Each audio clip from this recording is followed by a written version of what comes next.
Can I just pick up on your point? You mentioned delivering to the people. Would you agree that the United Kingdom has still not left the EU? There you have it. Just to let you know, my friends, that question is not what this absolute AVID Brexiteer said. That sums up Brexit in a nutshell for me. But anyway, hello there, and I do hope you're all well. And sorry for the vest. It's baking hot, so the vest comes out for the next few days. So, but anyway, don't worry. This is the last video of these swivel-eyed loons, called the European Select Committee meeting with our Secretary of State for Business and Trade, Kemi Badenoch. But anyway, this is a belter for me, because swivel-eyed loon Richard Drax makes a statement, for me, just totally sums up the bonkersness of that is Brexit. Whenever I see the EU or hear about the EU, I smell a stitch-up. It's sort of in my DNA, I think. Can I ask you, you've been asked this before, but can I ask you again, and maybe you've had time to think about it, were the changes to the EU retained law bill part of the deal to secure the Windsor Accord? There you go. Whenever I hear about or see the EU, I smell a stitch-up. It's kind of in my DNA. I know I didn't say it properly, but you get the feeling. Yep, whenever I see or hear about the EU, I smell a stitch-up. It's kind of in my DNA. Now, to me, sums up not only Brexit, also the ridiculousness of that is the European Scrutiny Committee.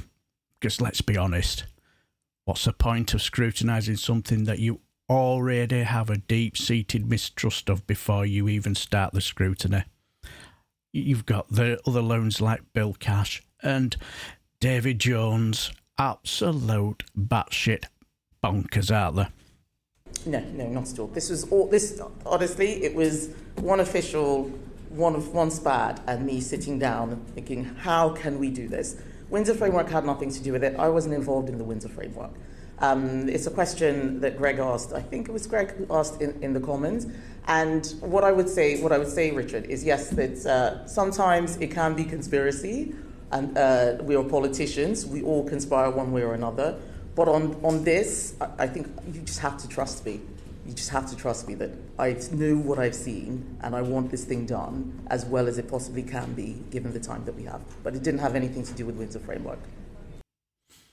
You have to trust me. You just have to trust me on this.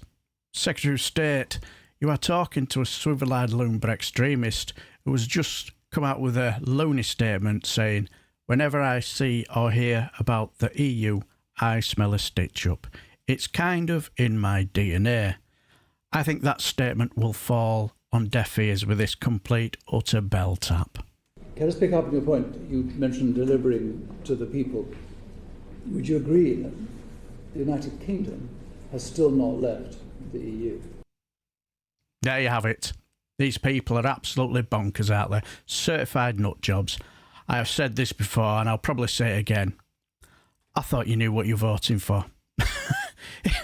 It was thrown at people like us who could see the absolute train wreck that was coming down the track a long time ago.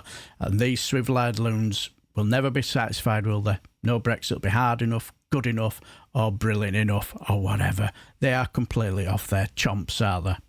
But anyway, I'm not going to torture yourself with anymore, because the Secretary of State doesn't say anything interesting other than to disagree with our swivel-eyed loon, Richard Drax, and just goes off on a patronising rant like she always does. But anyway, there you are. For me, Brexit in a nutshell. But what do you guys think? Let me know down below. Until the next time, I shall bid you farewell and take care, my friends.